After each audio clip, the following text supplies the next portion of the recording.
Hello and welcome to the Daily Royal. My name is Shelby and I have been a royal watcher for the past 10 years. In this podcast, I talk about the daily events of 7 of the European monarchies. So I talk about Belgium, the UK, Denmark, the Netherlands, Norway, Spain, and Sweden.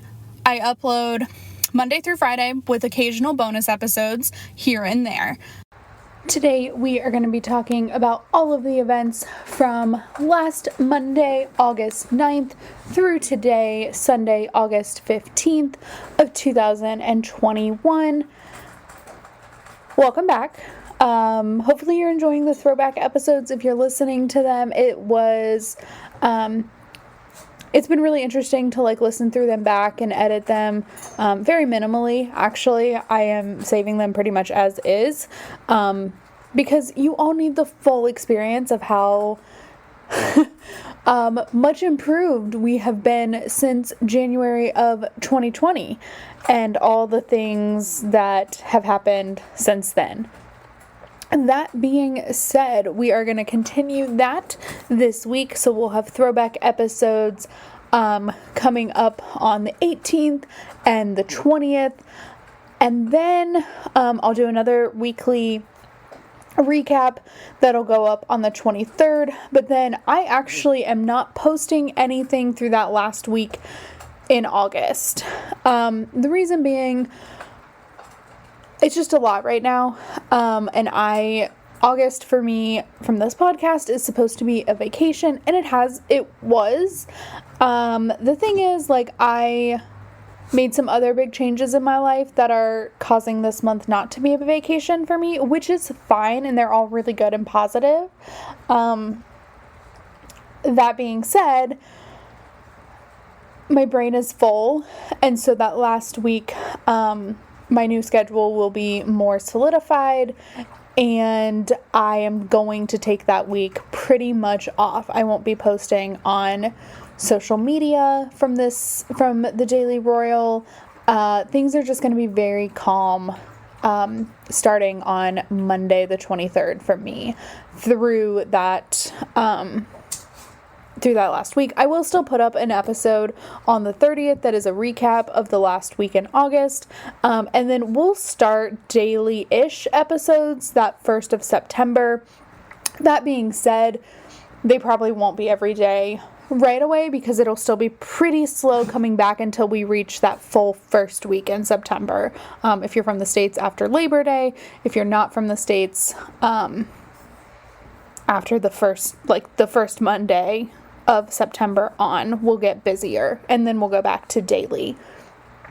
So today we are going to keep things relatively chill and casual, as I still have not completed the new transitions. I do hope to have those done this week, but again, lots of things are changing, so we are just going to casually talk about the events that have happened throughout the week. I know when we spoke last, or the last time I recorded at least, I mentioned that things would start to pick up, and they have. So the Scandinavians are, I would say, pretty well back starting this week, but they did have some events in this past week that we'll go over, and that's pretty much it. Is from the Scandinavians. There wasn't much happening elsewhere. There's nothing going on in Belgium. For the UK, you guys may have noticed last week I didn't read from the court circular. That was not necessarily the plan. I was planning on doing that. And then basically what happened is I have accepted a new job, a part-time job. And that is great, and I'm very excited. It's just that happened last week, and so my mind was full, and I honestly forgot. And I've started said new job since I recorded last, and have now worked basically every day since I was hired, which is great for me, but also I'm tired. and I'm recording this before the court circular has come out. So really, there weren't many things going on. I will say, though, on Monday was there's like an official welcoming ceremony for Queen Elizabeth when she takes residence up at Balmoral Castle, the actual castle. So there are residences along the grounds of Balmoral, and Queen Elizabeth does stay in one of those when she goes up early. So I reported, or I made the statement that she had gone up to Balmoral right before August, or like right at the start of August, maybe even a couple weeks before, and that she would begin her private holiday there, and she did. And then she stays in like a more secluded residence so the castle can remain open to tourists for a couple of additional weeks. And then she takes up residence in the palace, or in the castle. And that is where she will be through the rest of August and into September, or even I read one report, maybe a couple, that said even through till September, or through October, or mid-October. I'm not sure, just because I don't remember if there was a Balmoral holiday last year or not, but even if there was, it was the pandemic, like, raging on, so there wasn't a ton of stuff happening, in terms of, like, what I talked about and what I remember, because if she did go to Balmoral, it was very casual and laid back. So, that being said, that welcome ceremony was on Wednesday, and it was very cool, very exciting, and I do love me some Scottish Highlands, not gonna lie. It's just really fun. So that is what was going on in the UK really throughout the week. Things have pretty well calmed down. We are seeing a ton of paparazzi photos and things along that nature of who of the British royal family and extended British royal family are in Scotland right now. And that is for various reasons. So, and those various reasons, one of those various reasons, I don't talk about a couple of things, but I just want to reiterate on here. I try not to do this super often, but I do like to reiterate it when there are big events, specifically from the royals that I do not speak about. So, for every single royal family, I talk about the monarch, their consort, their heir, and if that heir has children, I will talk about them. So in the British royal family, that is Queen Elizabeth, and now just the Prince of Wales, Duchess of Cornwall, the Duke and Duchess of Cambridge, and then when they release things from their children, I will discuss George, Charlotte, and Louis. And that goes for every single royal family. So we'll talk about the Swedish royal family here later. And the entirety of the Swedish royal family attended an event. But of the entirety of the Swedish royal family, I only talk about King Carl Gustaf, Queen Sylvia, Crown Princess Victoria, Prince Daniel, and their 2 children. So that is to, 1, make my life easier when there are busy days, and 2, it really eliminates a lot of the discussion around, specifically in the British royal family, things that are not great. So I just intentionally avoid those. I don't like to talk about them. I will say for a fact, I wholeheartedly think that Prince Andrew is scum of the earth. And that has nothing to do with, to me at least, his family. From reports and stories I have heard, and just in general, has always felt really, really entitled. And this situation is no different. So I'm aware of it. I don't want to discuss it. If there ever is a point when I need to discuss it, I will. I don't think we're there yet. And that is being reported everywhere. What I try to do here is really talk about the things that aren't getting a ton of attention. So in the British royal family, that is like the causes they're supporting and some of the initiatives that are happening that continue after the big announcements. And in all the other families, it is to bring a highlight to them as well, because there are more royals in the world than just the British royal family that do a lot of important work and face very different circumstances. So I like to talk about that. And there just isn't room to talk about people who feel like they're entitled to the world because of who they were born to. I know that is, yeah. Anyway, that's what I'm going to say there. So, for various reasons, we are seeing lots of reporting about who is visiting Balmoral. I do not discuss that. I don't talk about tabloid, paparazzi, anything. I try and stick only to official events. Sometimes I will bend that rule, but specifically not in this situation. So, that is what was going on in the UK.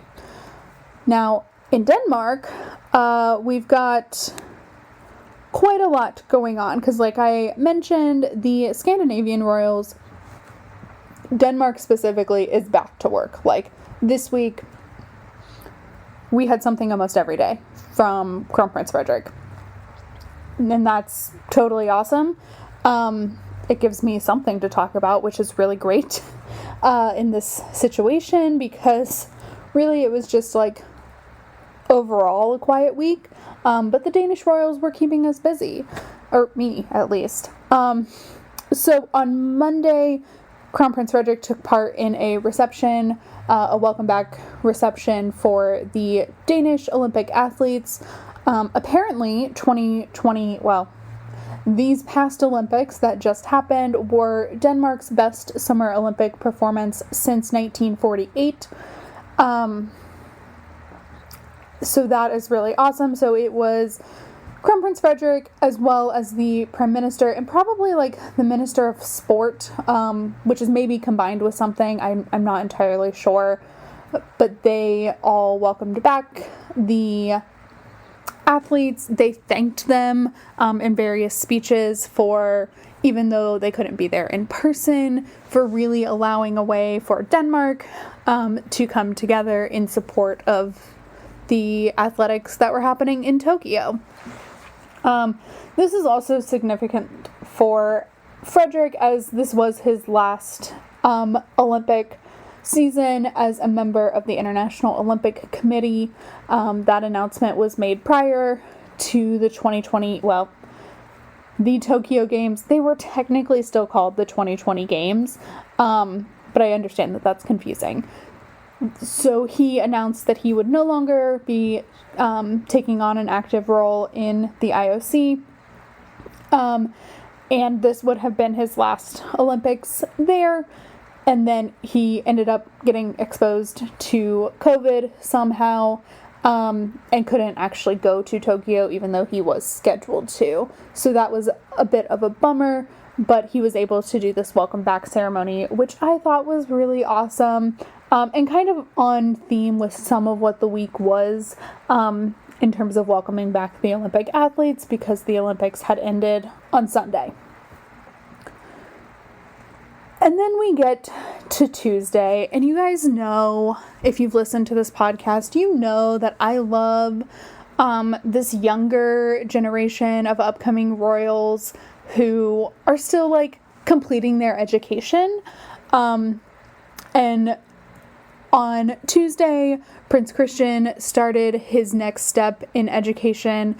He moved into the boarding school he will be attending this year. I think it's called Herlufsholm, which is if you're from the States, it's like an upper echelon type of school. It's kind of like Exeter or something along those lines, where it's really just very prestigious in Denmark. And so that is where Christian will be completing, I think, the next 2 years of his education, and then will be going on to undergraduate studies, I think. I'm not sure. Every country has a little bit different of an education system, but that's what makes the most sense to me. So he moved in on Tuesday with classes starting on Wednesday, and the Danish royal household was lovely enough to release a few photos of him in his uniform at the school, because he will be wearing a uniform throughout his attendance. It's like a suit or a jacket and tie. It's pretty intense, but I think that is a really awesome next step for him. And it's just something I really enjoy watching, is how this younger generation is getting educated and preparing for their future roles. So this is like specific to the children who are going to be monarchs. And it seems that some of them seem to be taking a very similar path, while, it just, we'll see. And I just think it's really interesting to watch and compare, and not in a comparison like a negative thing, like one's doing something better than the other. I don't think that. It's just really interesting to see what each family is doing and what each child is doing in preparation for their future role. I think it's really cool. So that was Tuesday's event. Wednesday was quiet. I do want to mention, though, this week that we see Crown Prince Frederick quite a bit, and he is actually serving as the regent for this week. It was announced today that Queen Margrethe had been in France, and so anytime that she leaves the country, there is kind of like a backbench, essentially, of people who can step in and serve as regent. Frederick is always going to be choice number one, as he is the crown prince. Her sister will also serve as regent, and I believe Crown Princess Mary has the capacity to serve as regent as well. I remember there being a big to-do that she had been approved to do so.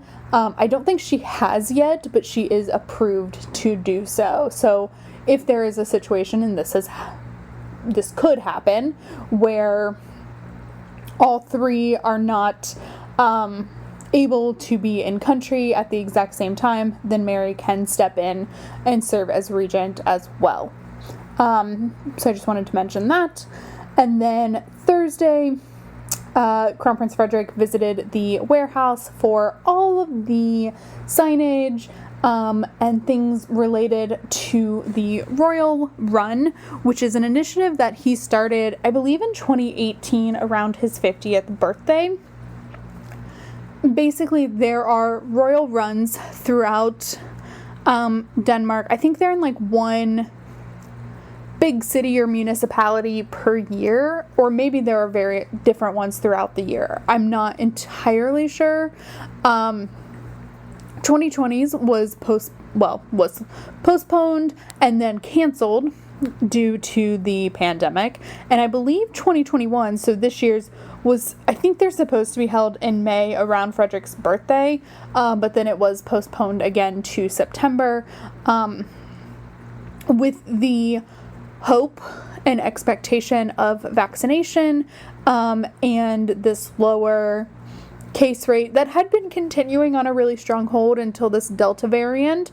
But just in my general understanding, I do think it's serious in other countries, but if you're from the US, it's not as serious as it is here, because we are, of the 7 countries I talk about plus my own, the US, the US is the lowest in terms of vaccination percentage of population, which is, just another feather in our cap, because we're winning. But he visited the warehouse in preparation for Royal Run 2021, which will be happening in September. I think this was a really cool way of confirming that it should still be happening. I understand that a lot can happen in a month with this pandemic. We've all been living the same pandemic for a year and a half. basically, at this point. However, it does seem like this will be able to move full steam ahead, which is really, really fantastic, and I really hope to see that go through. And then for the final event on Friday, Frederick inaugurated a new extension at the Ordropgard, which is like a museum that focuses on French Impressionism as well as Danish art. And so there was a new extension built that covers, I think, like, it holds room for 10 new exhibits, maybe, and added like 830, that seems wrong, 832 square meters. That's a lot. I don't know if it's that much. But anyway, it's a significant amount of space that has been added. So that was the week in Denmark. Like I said, it was actually a very busy week for the Danish royal family, and it does seem like their week ahead is also busy, as they basically return to work with children going back to school. So this is what we see a lot. The children of any royal family, their schedule is basically when the royals come back to work. So for Frederick and Mary, at least Christian is back to school, and I would assume that Princess Isabella as well as the twins will go back very soon if they have not gone back already. I don't know every single school calendar, and that's okay. But that is when basically people start returning to work, is when the school holiday is over, and the governments come back, because again, things are just very quiet in August. Even here in the US, we take government recess in August, and it is quiet here for the most part too. It's when our presidents typically take vacation, kind of all of that. Like, the world, it doesn't shut down, obviously, but like, it's hard to get things done in August. So that is, just where we're at. But the Scandinavians they must come back a little bit earlier in terms of when the government comes back, and as well as classes. So that leaves us with the Dutch royal family, who did have a couple of events this week. So they returned from their Greek vacation for one day. On Tuesday, King Willem-Alexander swore in several new government officials, including the Minister for Trade and Development Cooperation, and then some secretaries of state that I believe fall under that ministry. So he swore those people in Tuesday morning, and then Tuesday afternoon, he and Queen Maxima hosted a reception for the Olympic medalists from the Dutch Olympic team. And this is something, so the Dutch royal family, to my knowledge, has gone to at least every single Summer Olympics, forever. And obviously we live in a pandemic, and so we really can't do that. And of course this year there were very few spectators allowed, and given who was at the Olympics, I do think that royal spectators would have been, but because they are held to a higher standard, could not be, because other people couldn't go, and maybe they were asked not to. It's unclear, and that's okay. So they hosted a reception for the Olympic medalists where they congratulated them, thanked them, again, very similar to the Danish reception, for providing some sense of community and national pride for the Netherlands. And this was a really great Olympics for the Dutch Olympic team. They received, I believe, 34 total medals, which is really fantastic. So it was just a wonderful time. And then, to my understanding, they have now returned to Greece to continue with their private vacations, and we still have a return to work date of September 3rd. We'll see if that holds. they are pretty, I expect that to be the case. I'll just say that. I expect a return to work date on September 3rd. We'll see.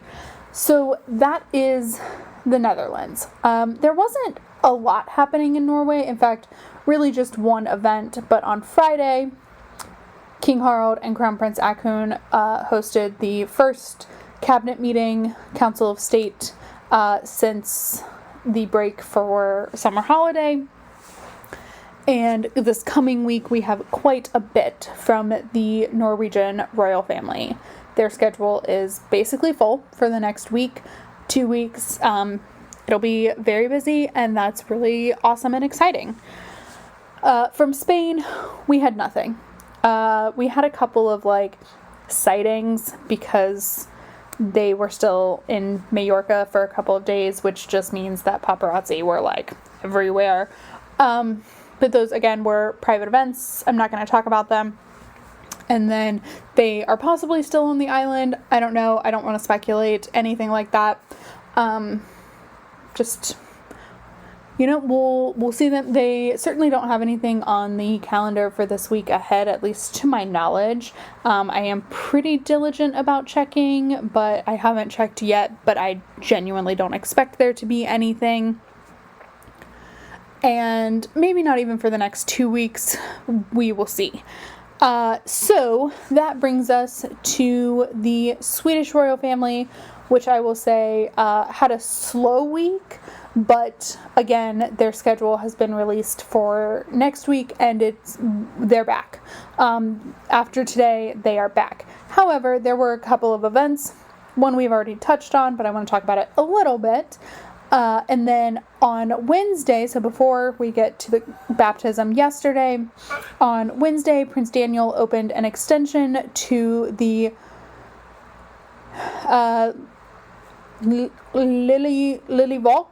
Liljevalch Art Gallery, which is in Stockholm.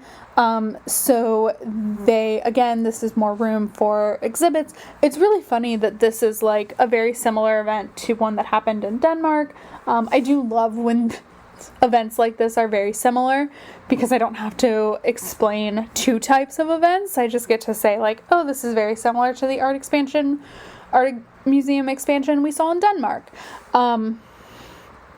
And I just thought it was really awesome. He did give a brief speech where he talked about the ability to make more culture accessible with this new expansion. So the expansion is called Liljevalchs Plus, which I thought was a very ingenious name. It's very to the point, which is great.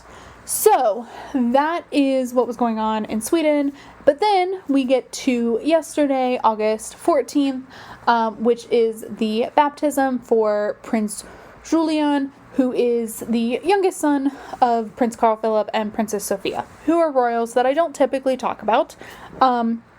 However, royal babies and christenings that the senior royals that I do talk about attend, it gets convoluted. So everyone was there, which is really exciting. So King Carl Gustaf, Queen Sylvia, Crown Princess Victoria and her family, obviously Prince Carl Philip and his family were there, and Princess Madeline and her family, who've been in Sweden for the summer after missing 2020's summer because they reside in the States. And so they have been able to be in Sweden for the whole summer, and that's really lovely. So they attended, and overall there was of course, scaled down audience. That is not the right word. A scaled down guest list for the baptism, but still a lot of people were able to come as Sweden is getting their vaccinations under control. They are actually, I think I checked a couple of weeks ago, and Sweden was behind the US, and now they're above us because everyone is at this point, I would say. And so they are, finally, hopefully for Sweden, coming back into a new realm of normalcy. So after the official baptism, there were a few pictures released of the entire royal family together. And it's just really lovely. This was the first one that of the Swedish royal family's like new generation of babies that was not live streamed. And I'm not sure if that was a pandemic choice or a change in the way the Swedish royal household operates. So Prince Julian is the first royal baby to not be born as a HRH. And so I'm not sure if which it has to do with. There were, however, a video was released. I don't think it was the full ceremony, but it was most of it. I have not watched it yet. I probably will. I just have not watched it yet. However, like I said, I definitely will because I love me some Swedish royal baby. Just now they're not babies, but they used to be at christenings, just causing chaos. I don't think there was a lot of chaos at this one because they're all grown up now. But it was really fun to at least see the pictures and some of the clips I've seen at least. So that is what this week brought. It was certainly a much busier week than the week prior, I would say, with more variety in terms of what families were working, which is wonderful. And that will continue as we see the Scandinavians come to work. It looks like, at least this week, things are still going to be really quiet from Belgium, probably the UK, the Netherlands, and Spain.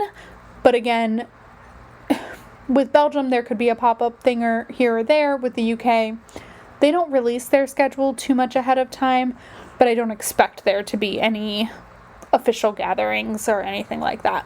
We'll see. So with that, I would love if you would check out thedailyroyal.com. Follow The Daily Royal on Instagram. I'm doing a lot of cool things for most of the August month over on Instagram, so please check those out. And I will talk to you all next week for our third week of August. Have a fantastic week. Bye.